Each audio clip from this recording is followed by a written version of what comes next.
Tess of the Durbeyfields by Thomas Hardy. Read by Adrian Pretzelis. Chapter 33. Angel felt that he would like to spend a day with her before the wedding, somewhere away from the dairy, as a last jaunt in her company while they were mere lover and mistress. A romantic day, in circumstances that would never be repeated, with that other and greater day beaming close ahead of them. During the preceding week, therefore, he suggested making a few purchases in the nearest town, and they started together. Clare's life at the dairy had been that of a recluse in respect to the world of his own class. For months he had never gone near a town, and, requiring no vehicle, had never kept one, hiring the dairyman's cob or gig if he rode or drove. They went in the gig that day, and then for the first time in their lives they shopped as partners in one concern. It was Christmas Eve, with its load of holly and mistletoe, and the town was very full of strangers who had come in from all parts of the country on account of the day. Tess paid the penalty of walking about with happiness superadded to beauty on her countenance by being much stared at as she moved amid them on his arm.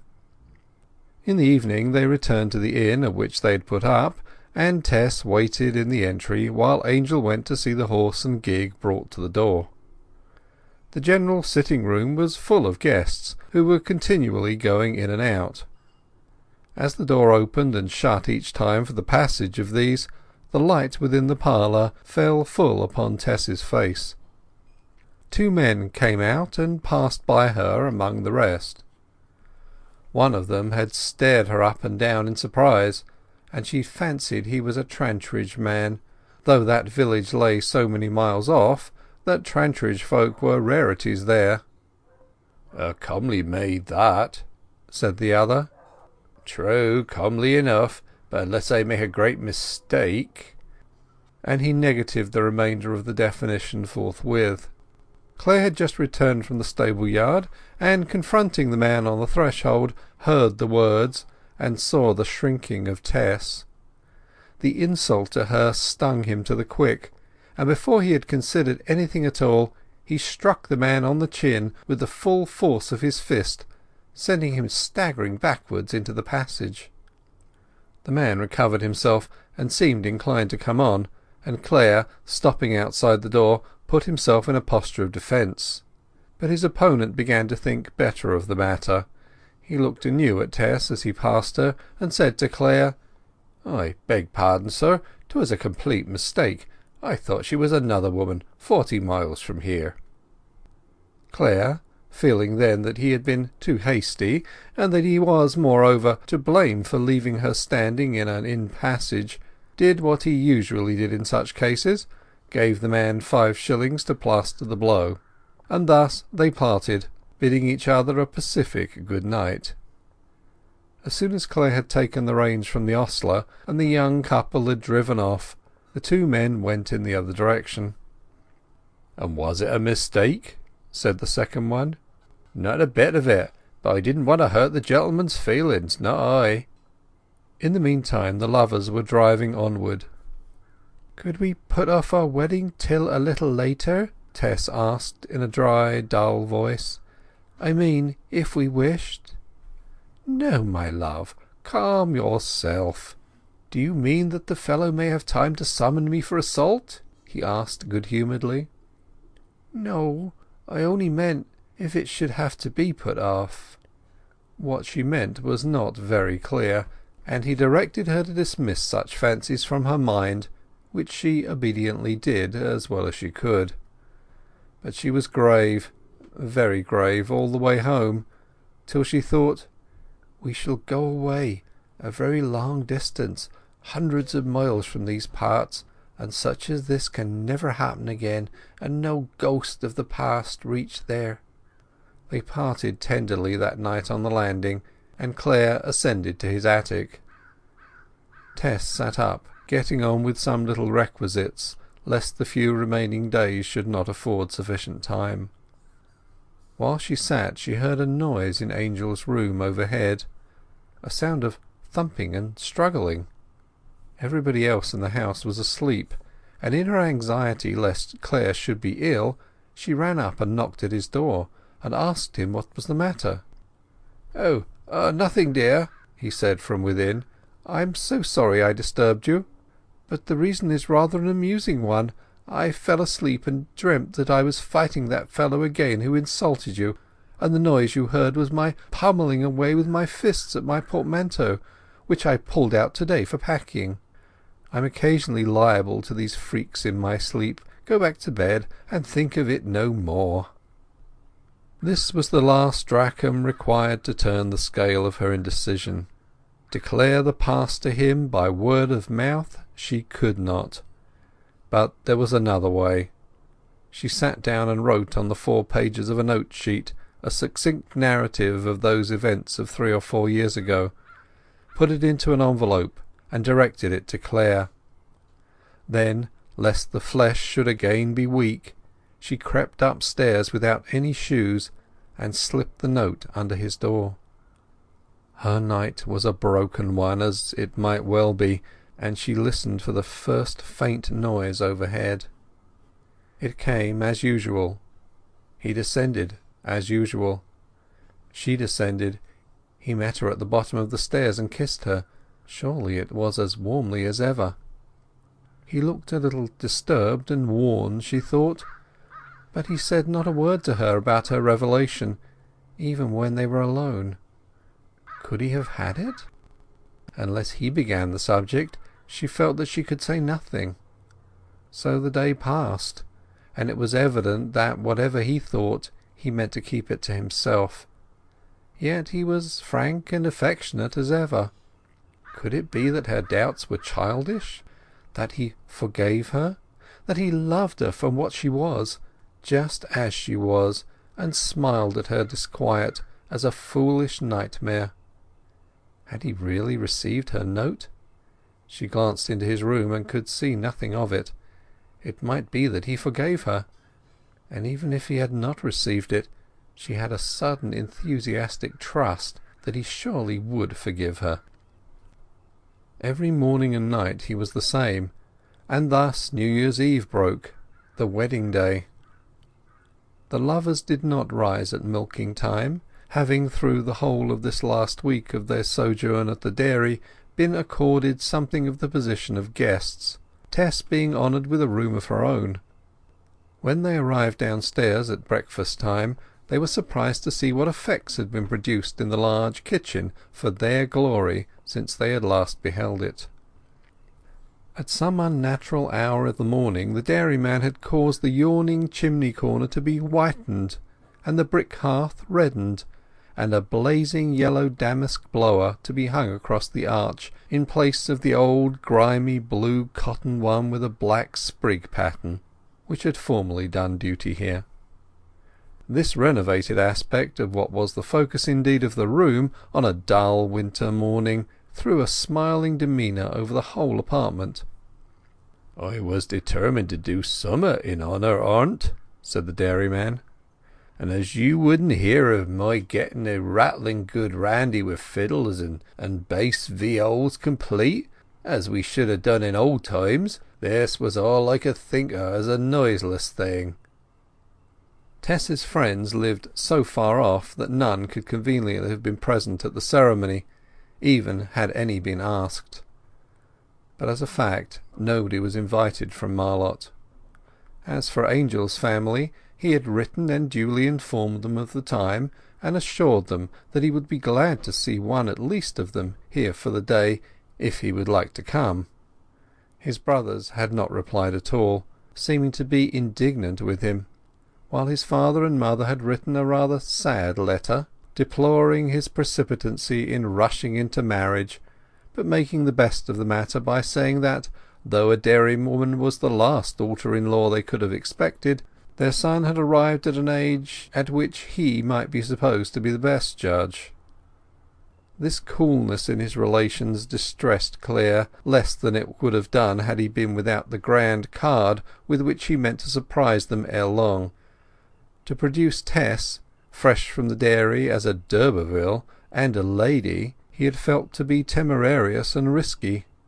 Hence he had concealed her lineage until such times as, familiarized with worldly ways by a few months' travel and reading with him, he could take her on a visit to his parents and impart the knowledge while triumphantly producing her as worthy of such an ancient line. It was a pretty lover's dream, if no more. Perhaps Tess's lineage had more value for himself than for anybody in the world besides. Her perception that Angel's bearing towards her still remained in no whit altered by her own communication rendered Tess guiltily doubtful if he could have received it. She rose from breakfast before he had finished, and hastened upstairs.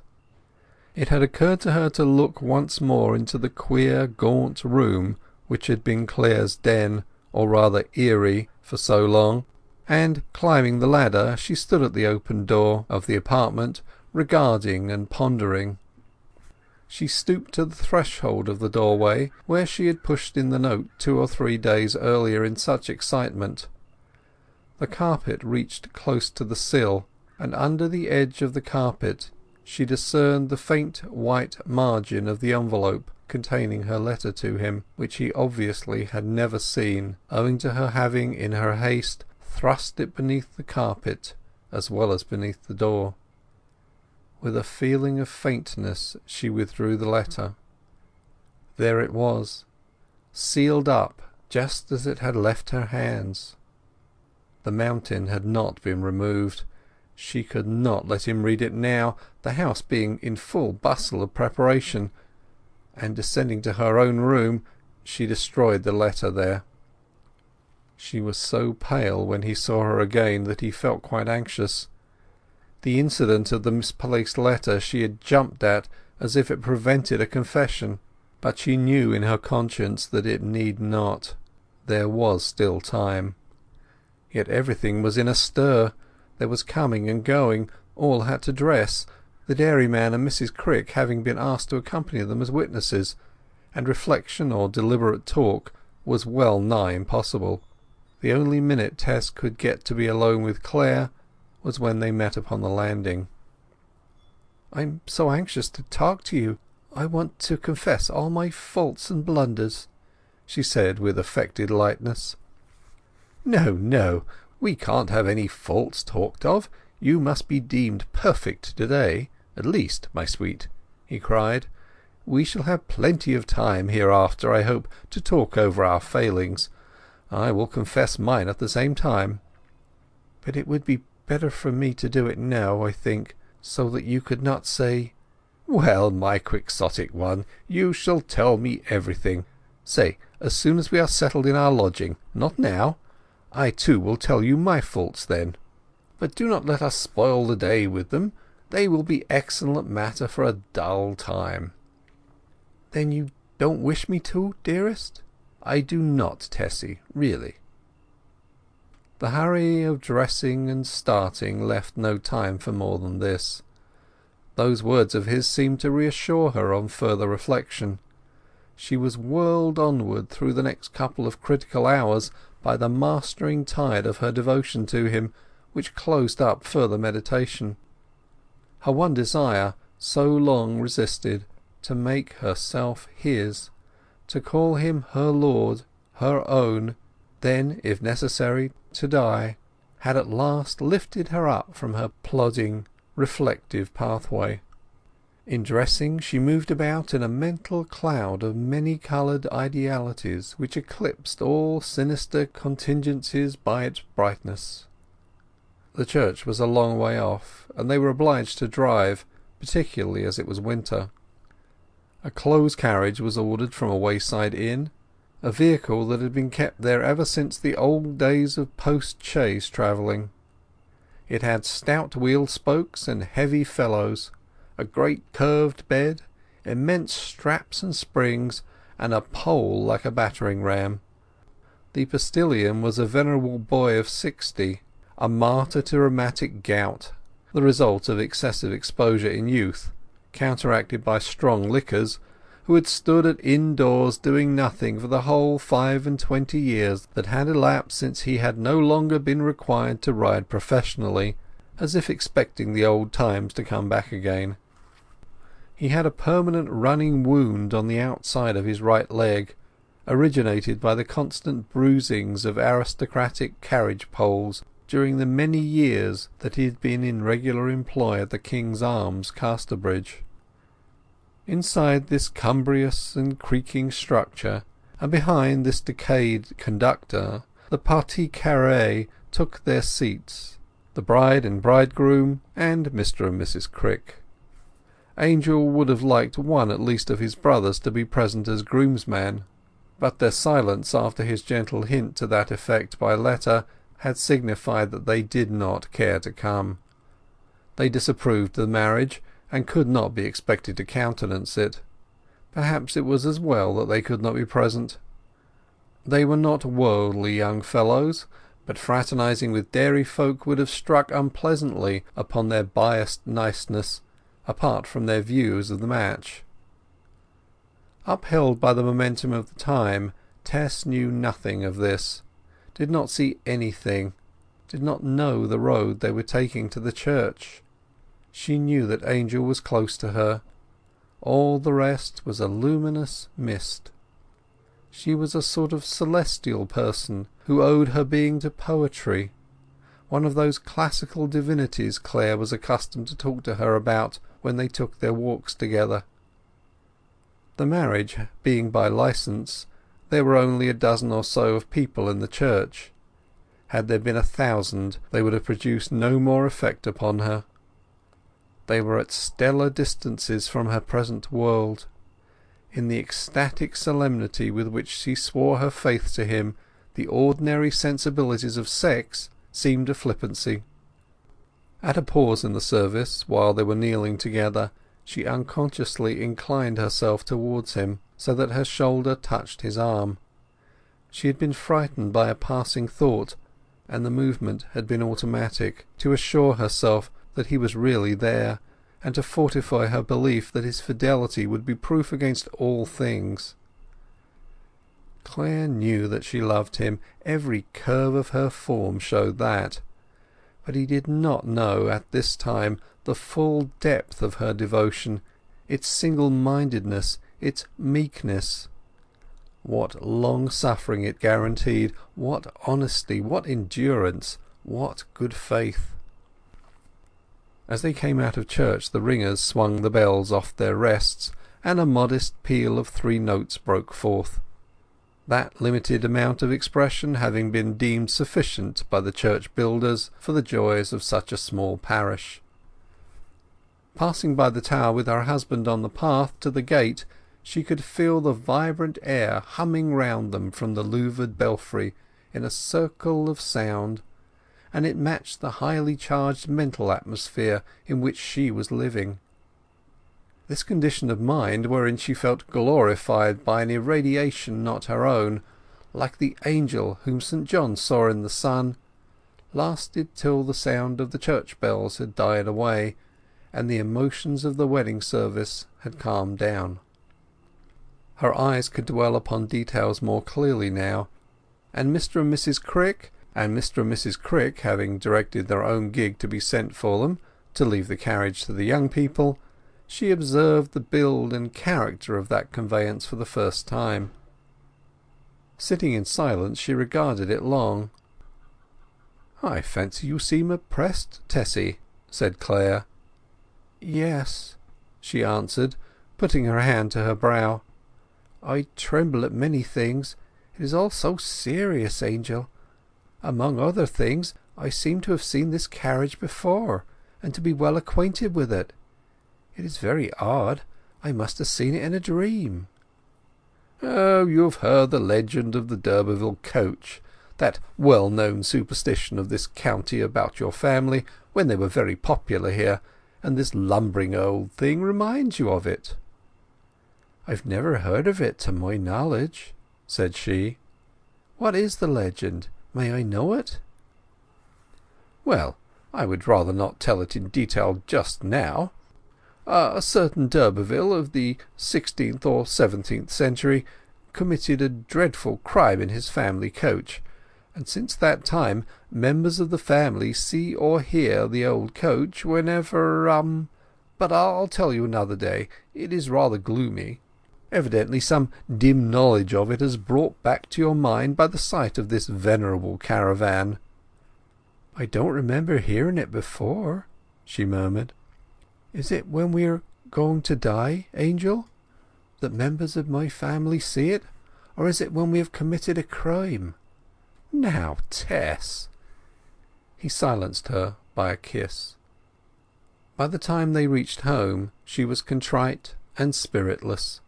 She was Mrs. Angel Clare indeed, but had she any moral right to the name? Was she not more truly Mrs. Alexander d'Urberville? Could intensity of love justify what might be considered in upright souls as culpable reticence? She knew not what was expected of women in such cases, and she had no counsellor. However, when she found herself alone in her room for a few minutes, the last day on which she was ever to enter it, she knelt down and prayed. She tried to pray to God, but it was her husband who really had her supplication. Her idolatry of this man was such that she herself almost feared it to be ill-omened. She was conscious of the notion, expressed by Friar Lawrence, "These violent delights have violent ends." It might be too desperate for human conditions, too rank, too wild, too deadly. "Oh, my love, why do I love you so?" she whispered there alone. "For she you love is not my real self, but one in my image, the one I might have been." Afternoon came, and with it the hour for departure. They had decided to fulfil the plan of going for a few days to the lodging in the old farmhouse near Wellbridge Mill, at which he meant to reside during his investigation of flour processes. At 2 o'clock there was nothing left to do but to start.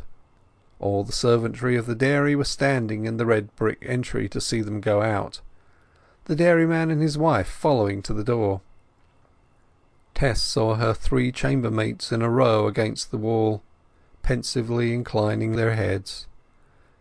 She had much questioned if they would appear at the parting moment, but there they were, stoical and staunch to the last.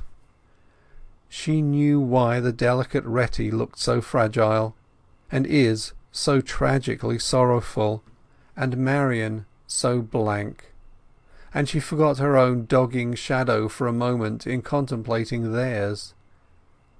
She impulsively whispered to him, "Will you kiss 'em all, once, poor things, for the first and last time?" Clare had not the least objection to such a farewell formality, which was all that it was to him, and as he passed them he kissed them in succession where they stood, saying good-bye to each as he did so. When they reached the door, Tess femininely glanced back to discern the effect of that kiss of charity. There was no triumph in her glance, as there might have been. If there had, it would have disappeared when she saw how moved the girls all were. The kiss had obviously done harm by awakening feelings they were trying to subdue. Of all this Clare was unconscious.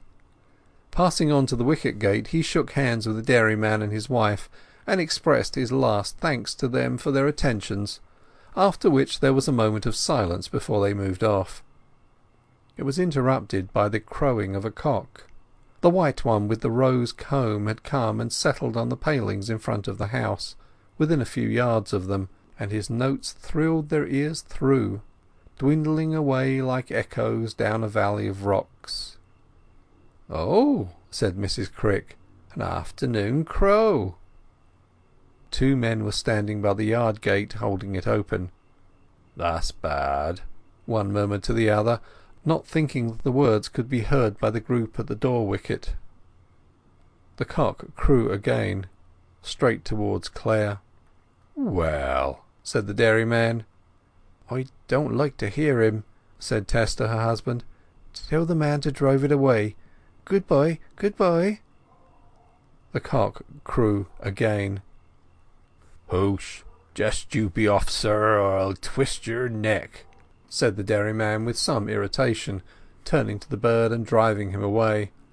And to his wife as they went indoors, Now to think of that just to day! I've not heard his crow of an afternoon all the year afore." "It only means a change in the weather," she said. "Not what you think. 'Tis impossible." Chapter 34